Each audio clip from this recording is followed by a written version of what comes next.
Attention, ce que vous étiez sur le point de voir dans cette vidéo va profondément choquer. Depuis le premier jour, nous avons dit que nous avons été révoltés par des faits, ce qui a conduit donc à entreprendre ces actions. Le peuple a bien voulu, depuis ce jour, nous confier donc la destinée de cette nation, chose que nous assumons pleinement. Certes, ce n'était pas l'objectif, comme vous l'avez signifié, mais la mission est sacrée, on nous l'a confiée et nous avons juré de mener à bien cette mission. Donc, on se sent de plus en plus réconforté tant que le peuple est avec nous et cette mission va la mener à bien. Les derniers événements, Monsieur le Président, c'était les 26 et 27 septembre, avec notamment ce qui s'est passé au Burkina Faso. Vous avez fait un tweet en disant « Je rassure de ma détermination à conduire la transition à bon port, en dépit de l'adversité des différentes manœuvres. » Alors, comment vous vivez ces événements, ces multiples rebondissements contre votre pouvoir? Il faut d'abord signifier que, comme je dis, l'itinéraire emprunté est difficile. Nous avons une lutte à mener contre l'impérialisme. Et l'impérialisme, ce n'est pas uniquement ceux qui sont à l'extérieur, c'est surtout les valeurs locaux sur place. Ce sont des choses que nous vivons depuis le premier jour. Mais bon, on s'était dit que c'est logique, lorsque nous nous sommes révoltés, 2 mois, 3 mois, certains peuvent ne pas être contents, jusqu'à 6 mois on observait. Mais à un moment donné, il faut que les gens arrêtent. Ça continue, on a mis en garde plusieurs fois. Et ben, on ne peut pas concevoir qu'un an après que le peuple ait choisi son itinéraire, que nous sommes dans une nouvelle configuration, que des gens s'opposent à cela. Est-ce à dire que c'est la tolérance zéro désormais contre toute personne qui s'aventurerait à déstabiliser votre pouvoir?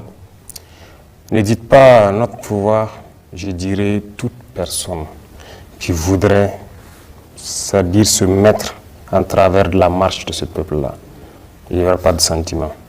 Ça, c'est terminé. Nous avons assez sensibilisé, nous avons assez parlé aux gens. Et voilà, c'est pas comme si on ne les connaît pas, nous les connaissons.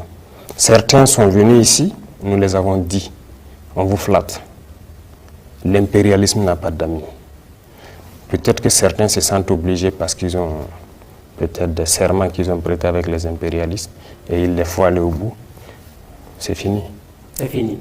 Monsieur le Président, des sous-officiers, des officiers aujourd'hui, est-ce que toutes ces arrestations ne montrent pas qu'il y a un malaise au sein de notre armée au Burkina Faso?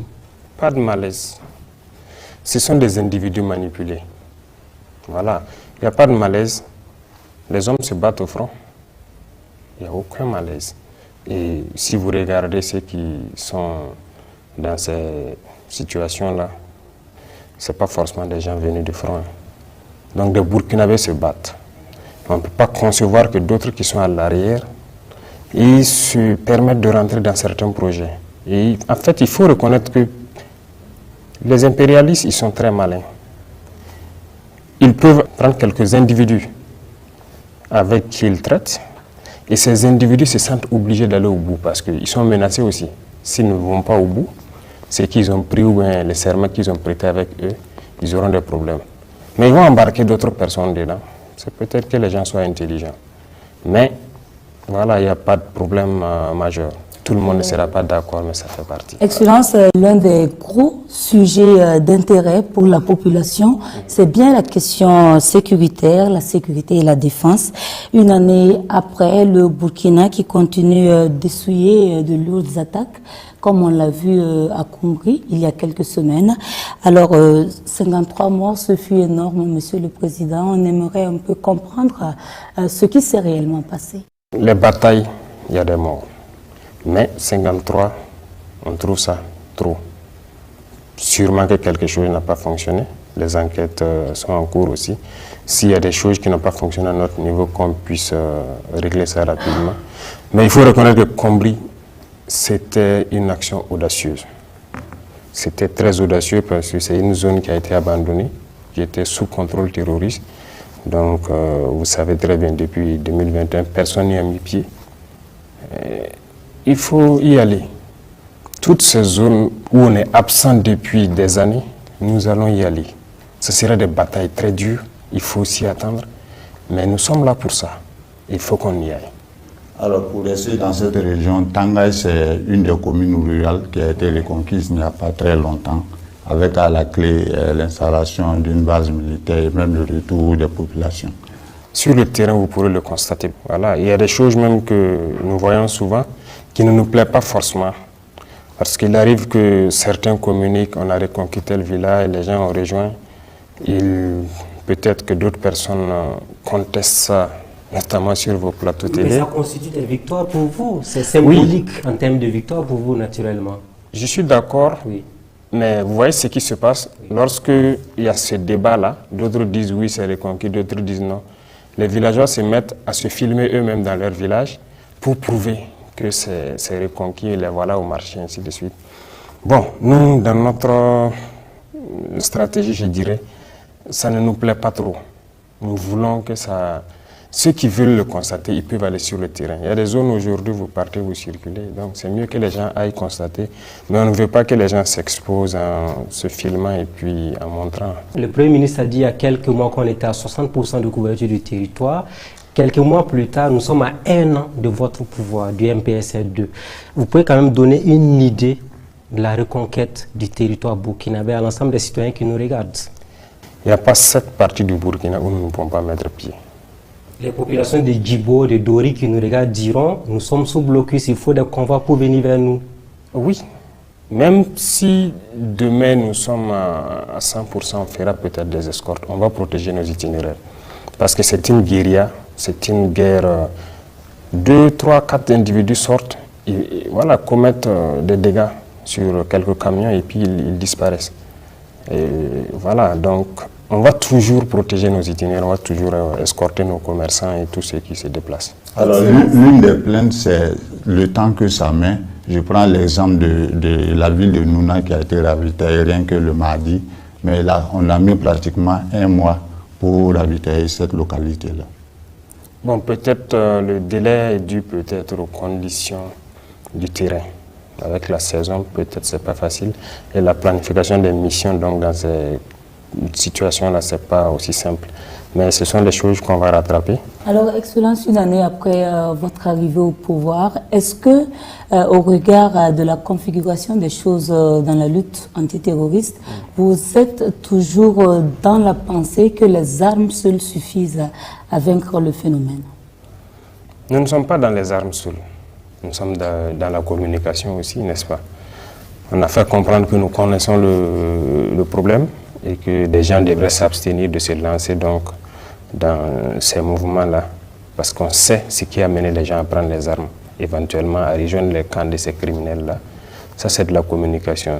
On a assez communiqué pour les dire, de se soustraire de cette lutte-là, parce que nous savons ce qui a amené ça.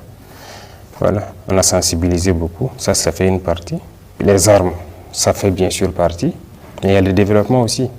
Donc nous avons lancé les 2 volets en même temps. On crée de l'emploi, on crée des opportunités. C'est ça l'objectif. Est-ce que les Burkinabés qui ont pris des armes contre leur pays, vous êtes prêts à faire des démarches, même si elles sont souterraines, parce que le retour de la paix n'a pas de prix? Démarche souterraine, je ne sais pas. Des négociations éventuellement ou des dialogues avec certains Burkinabés. On ne les connaît pas. Qui les connaît? On ne les connaît que lorsqu'ils apparaissent avec les armes et voilà. Donc, on ne sait pas avec qui on va dialoguer. C'est pour ça justement qu'on parle sur les antennes, pour que chacun puisse comprendre que ce n'est pas la bonne formule et qu'ils doivent arrêter. Mais si les gens ne déposent pas les armes, voilà. On passe par la manière des armes aussi. Alors, il y a environ 5 mois, vous disiez que la guerre était au stade de l'introduction. Alors, à ce jour, la guerre est à quel niveau? Je dirais qu'on est toujours à l'introduction, parce que l'équipement qui doit venir, ça commence un peu. On n'est même pas à 10% d'abord. La guerre n'a pas encore commencé? Nous sommes à l'introduction, comme on l'a dit. Les opérations sont plus aériennes et souvent aéroterrestres. Nous avions beaucoup de soucis. Que ce soit l'effectif, l'organisation, l'équipement, ce n'était pas ça. On se disait qu'il y avait de la logistique, des armes et tout, mais on ne voulait pas nous donner. Mais on est arrivé, on a constaté que ce n'était pas le cas. Il n'y avait rien, les gens n'ont pas préparé la guerre. Maintenant que ça fait des années de guerre. La première des choses, c'était de chercher à savoir qu'est-ce qu'il y a dans nos soutes. Il n'y avait rien. Il n'y avait rien. On ne pouvait même pas trouver 200 Kalachnikov en réserve. Pour l'ensemble du territoire burkinabé, Bien sûr. 200 Kalachnikov. Il n'y en avait pas en réserve dans les soutes. Okay. On a envoyé des missions aller vérifier. Vous pouvez aller, vous êtes des journalistes, allez-y au niveau du matériel, vous les demandez en octobre qu'est-ce qu'il y avait, quelle quantité de munitions il y avait. On ne pouvait pas communiquer. Ce n'était pas nous en son temps qui allons sortir et dire ok, nous on croyait que, mais c'est pas ça, c'est une information qu'on donne aux terroristes. Il fallait s'équiper, être à un niveau. Aujourd'hui, je peux le dire, parce que nous avons au moins 10 000 fois peut-être cette quantité aujourd'hui. Donc, Excellence, à quand pourrons-nous véritablement estimer le début de cette guerre? Ça a débuté, comme je l'ai dit, parce qu'il y a eu quand même de l'équipement qui est venu, nous sommes à l'introduction. Voilà, donc vous avez atteint le développement maintenant? Oui, ne vous en faites pas. Vous ferez partie des grosses missions dans les jours à venir. Avec plaisir, Excellence. Je voudrais qu'on reste là-dessus une fois encore. Vous avez dit au début, c'était des petits problèmes logistiques et de considération de la vie humaine. Est-ce qu'une année après, vous maintenez les mêmes propos? Je dirais même, pire que ça. Parce que nous n'avons pas compris comment on n'a pas pu s'équiper, avoir un minimum pour faire la guerre. On était très surpris de voir qu'on n'avait rien. Même le côté logistique, les gens quittaient, lorsque vous voulez organiser des opérations dans un groupement, vous quittez Kaya ou Bobo pour venir à Ouagadougou. Vous gagnez quelques 5-7 pick-up, vous êtes content, vous repartez, vous faites, et vous venez réintégrer ici. Aujourd'hui, aucun groupement ne vient à la portion centrale pour chercher ses moyens. Ils ont tous leurs moyens, ils font leurs opérations. C'est en un an. N'est-ce pas l'occasion pour vous de faire la lumière sur l'audit au niveau des forces armées? Parce que vous avez dit qu'il n'y avait rien.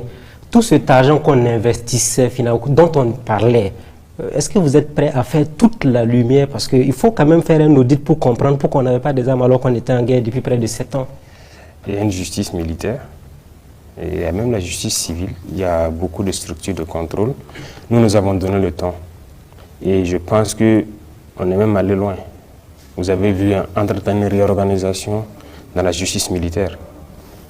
Est-ce que vous avez cherché à comprendre ce qui s'est passé? On va même réorganiser parce qu'il y a des dossiers qui sont là-bas. On dit qu'il faut que ça avance vite. Il faut que les Burkinabés sachent ce qui se passe. Les officiers milliardaires en question, vous en avez parlé. Est-ce que vous allez les traquer jusqu'à leur dernier retranchement afin qu'ils rendent au peuple ce qu'ils ont pris indûment? Ce que je souhaite même, ce n'est pas les officiers seulement qui sont fautifs dans cette affaire. Il y a des militaires et il y a des civils. Vous savez très bien. Vous savez qu'il y en a qui ont été découverts, mais est-ce qu'ils ont été jugés? Rien. Allez-y aussi demander à la justice, faites vos enquêtes, demandez-leur quelle est la situation. Parce que je pense que lorsqu'il y a des situations comme ça, il y en a même qui ont... Voilà, il y a des structures de lutte contre la corruption qui ont porté plainte contre certains individus dans ce pays, allant dans ce cadre-là, mais il n'y a rien eu, non. Excellence, on va s'intéresser également à celle au sein de l'armée. Alors, qu'avez-vous pensé de cette révélation choquante sur l'Afrique? Dites-le moi dans les commentaires juste en dessous. Aimez la vidéo si elle vous a